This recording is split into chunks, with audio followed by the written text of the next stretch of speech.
Vous écoutez Radio Lomé, il est 12h30.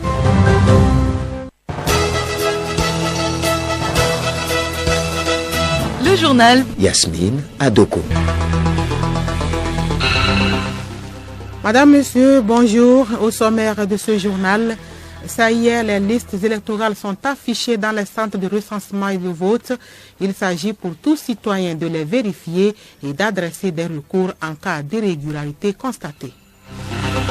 Fin de mission de l'ambassadeur d'Allemagne au Togo, Mathias Feltin, a fait le bilan de sa mission devant la presse ce matin à Lomé. 150 personnes en situation de handicap bénéficient d'un don pour leur permettre d'exercer leur métier. Ce sont des artisans ciblés dans les villes de Dapaon, Kara et Atapamé. Et puis sport football, démarrage ce jeudi de la Coupe du monde féminine en Nouvelle-Zélande et en Australie. Le Togo y est représenté à travers l'arbitre international Amidome Vicencia.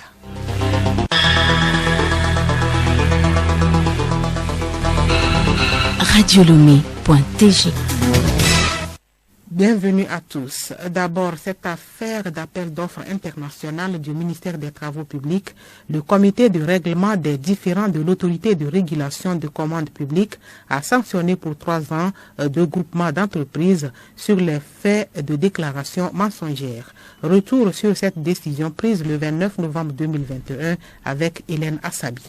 Dans le cadre de l'examen du recours introduit par le groupement Ecosab Globex Construction en contestation des motifs du rejet de son offre suite à l'appel d'offres international lancé par le ministère des Travaux publics, des investigations ont été effectuées par le comité de règlement des différends de l'autorité de régulation de la commande publique ARCOP. Ces investigations ont révélé que le groupement a commis des violations de règlements relatives à la passation des marchés publics. Il est question de déclarations mensongères. En effet, il ressort de ces investigations que le diplôme d'ingénieur topographe fourni par le groupement Ecosab Globex Construction en son offre est un faux selon la lettre réponse du directeur de l'école supérieure polytechnique de Dakar.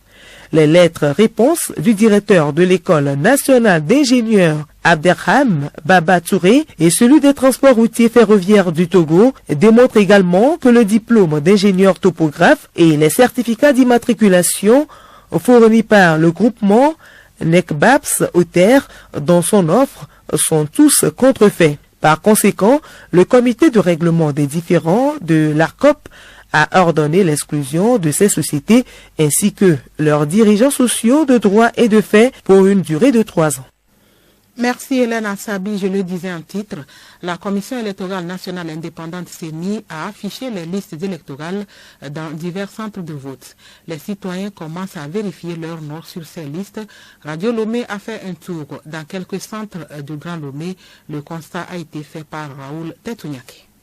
Un tour dans quelques centres de recensement et de vote, notamment au lycée Nikonakwe et à l'école primaire publique à côté du district autonome du Grand Lomé, le constat est clair. Les listes d'électeurs sont visibles sur les tableaux en contreplaqué. Les concernés commencent à vérifier ces listes. Parmi quelques-uns que nous avons vus sur place, certains comme Charles sont fiers de retrouver son identité et confiants de pouvoir accomplir son devoir civique le temps venu. Je suis là pour vérifier si mon est sorti. Je me suis inscrit pour voter, donc c'est mon devoir de voter. On a dit bon, qu'on a affiché la liste, de venir vérifier si le nom est sorti, donc c'est pourquoi je suis venu pour vérifier. J'ai vu mon nom affiché sur la liste. Comme j'ai la carte, je dois voter, c'est pourquoi je suis venu pour vérifier si mon nom est sorti. Il invite ceux qui ne l'ont pas encore fait à s'exécuter. Ils n'ont qu'à venir vérifier si le nom est effectivement sorti. Ces listes sont disponibles dans tous les centres de recensement et de vote sur toute l'étendue du territoire national. Coup de pouce aux artisans en situation de handicap de 3 villes du Togo, une cérémonie de remise des équipements à la Fédération togolaise des associations de personnes handicapées FETAF a eu lieu hier à Lomé.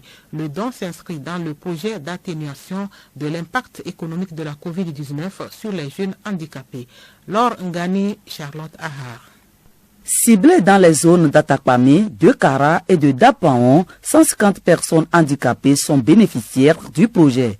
Le président du conseil d'administration de la FETAF, Akapo Noumado Enyonam Azonpo, explique. Ces personnes handicapées ont appris des métiers, mais pour faute de moyens, n'ont pas l'équipement nécessaire pour s'installer et travailler. Et l'USAID vient nous appuyer pour, dans un premier temps, renforcer la capacité de ces personnes handicapées dans ce qu'ils savent faire déjà, les mettre en main la vie de ces personnes à partir d'aujourd'hui, et va permettre à ces personnes de contribuer non seulement au développement de notre pays de Togo, mais aussi de leur permettre eux-mêmes d'être plus épanouis. D'un coût de 532 365 $, soit un peu plus de 310 millions de francs CFA, les équipements sont composés de séchoirs, de machines à coudre, de brouettes, de limeuses et tout autre outil de travail pour artisans. Kofi Kozia, représentante des bénéficiaires. Un sincère merci à USAID pour son soutien technique et financier, à la FETAF et à ses associations pour leurs actions sur le terrain en vue de l'épanouissement des personnes handicapées. Cette initiative vient des États-Unis à travers l'USAID. Les organisations non gouvernementales et les associations ont désormais leur plan comptable.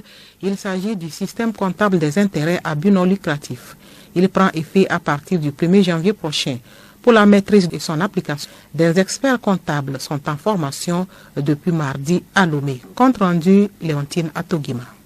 Les participants prennent connaissance des dispositions pratiques du système comptable des entités à but non lucratif.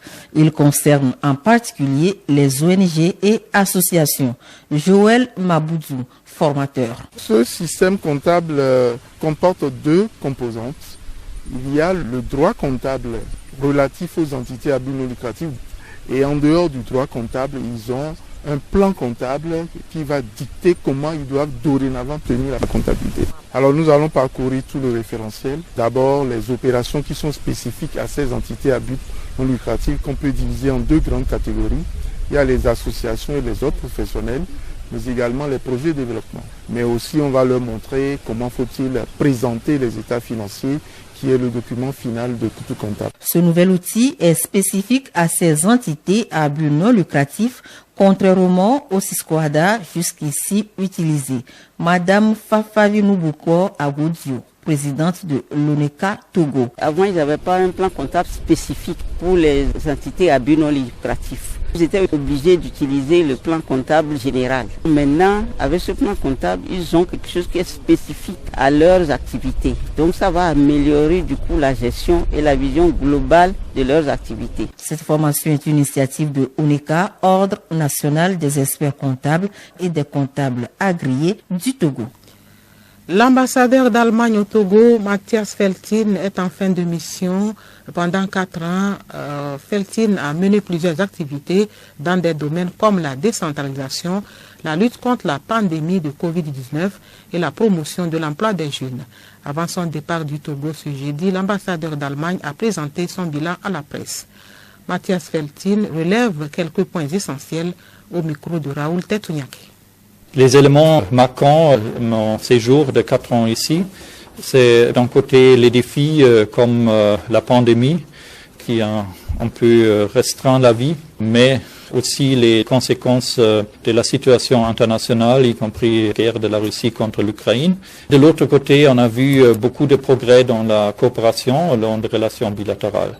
Il y a 2 ans, on a signé un accord sur une coopération encore approfondie et dans ce cadre, l'Allemagne est capable d'accompagner encore plus le Togo. Le plus marquant pour moi, c'était toujours les rencontres avec des Togolaises et des Togolais. C'était toujours intéressant de m'échanger avec la jeunesse pour mieux connaître le pays. Magazine agricole à présent. Pour un bon rendement agricole, le sol doit jouir d'une bonne santé. Plusieurs facteurs rentrent également en jeu. Des explications avec le chercheur agronome Zied Amouni. Il est au micro de Odette Pira.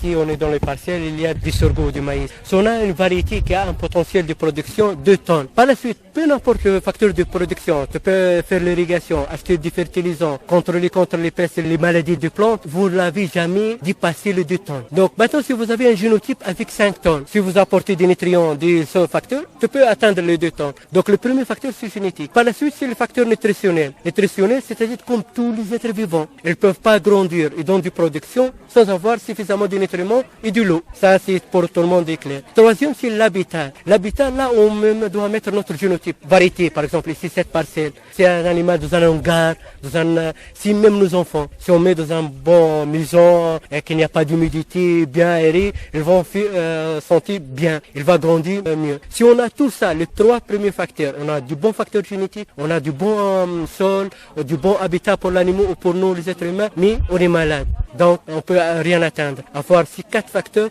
on peut produire de bonnes quantités dans un milieu. Sans respecter ces 4 facteurs, on peut produire quelque chose. On peut produire 2-3 sacs. Mais théoriquement, on peut produire, au lieu de 2-3 sacs, on peut produire 20 sacs en respectant ces facteurs. On doit respecter tous ces facteurs. Si l'un des facteurs n'est pas là, tout le processus va s'arrêter. Donc, respectant tous ces facteurs, on peut augmenter la productivité. Et pour un petit agriculteur, sans avoir de nouveaux terrains, dans sa petite parcelle, ils peuvent produire et multiplier la production. On a visité certains agriculteurs, on trouve que le rendement c'est très faible, donc il y a une possibilité d'augmenter même 10 fois la production. À l'étranger, un homme a ouvert le feu ce jeudi dans le centre d'Auckland, la deuxième grande ville de la Nouvelle-Zélande. L'attaque a fait 3 morts, dont le tireur présumé et 6 blessés. Elle coïncide avec la journée d'ouverture de la Coupe du monde de football féminin organisée conjointement par la Nouvelle-Zélande et l'Australie. Tout le personnel de la FIFA et les joueuses séjournent dans le pays. Dans la foulée, le Premier ministre néo-zélandais indique que la Coupe du monde se déroulerait bien comme prévu. Justement, début ce jeudi de la Coupe du monde version féminine, le Togo y est présent par son sifflet. C'est à travers l'arbitre international Amedome Vicencia Yao Kamake. En digne ambassadrice du Togo à ce grand rendez-vous sportif, l'arbitre international Vicencia Amedome entre en jeu ce vendredi. Elle a la lourde responsabilité de diriger le match Philippines contre Suisse.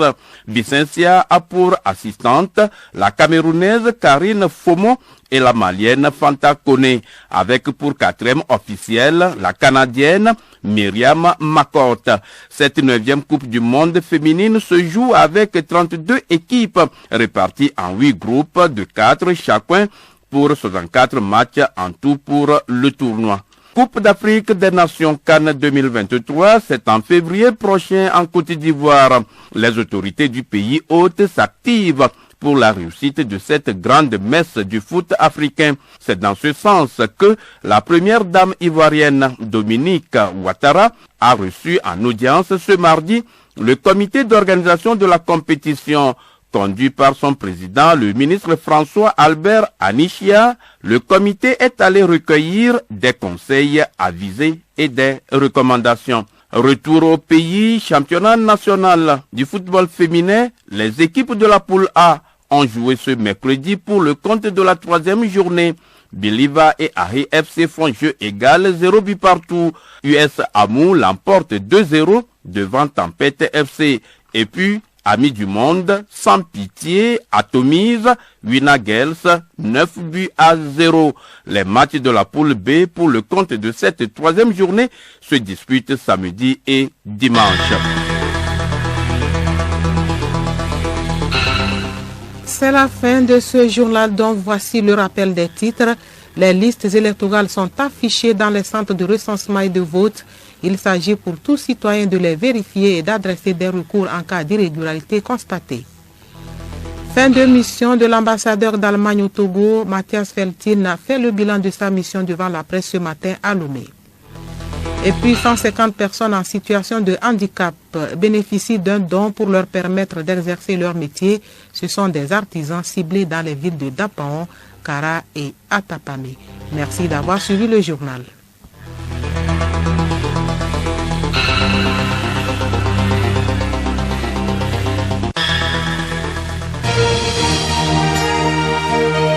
Radio Lomé, boîte postale 434, e-mail radiolomé@radiolomé.tg. radiolomé.tg